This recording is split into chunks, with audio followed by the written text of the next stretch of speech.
Supreme ಕೋರ್ಟ್ನಲ್ಲಿ ರಾಜ್ಯ ಸರ್ಕಾರಕ್ಕೆ ಹಿನ್ನಡೆ ಉಂಟಾಗಿದೆ. ಕೂಡಲೇ 3,000 ಕೋಟಿ ಟಿಡಿಆರ್ ನೀಡೋದಕ್ಕೆ ಸುಪ್ರೀಂ ಕೋರ್ಟ್ ಸೂಚನೆಯನ್ನ ಕೊಟ್ಟಿದೆ.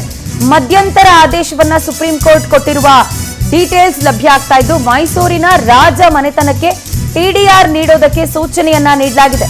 ಸುಪ್ರೀಂ ಕೋರ್ಟಿನ ಮಹತ್ವದ ಆದೇಶ, ಮಧ್ಯಂತರ ಆದೇಶ ಇದೀಗ ಲಭ್ಯ ಆಗ್ತಾ ಇದ್ದು, ಮೈಸೂರಿನ ರಾಜ ಮನೆತನಕ್ಕೆ ಟಿಡಿಆರ್ ಕೊಡೋದಕ್ಕೆ ಸುಪ್ರೀಂ ಕೋರ್ಟ್ ಸೂಚನೆ ನೀಡಿದೆ.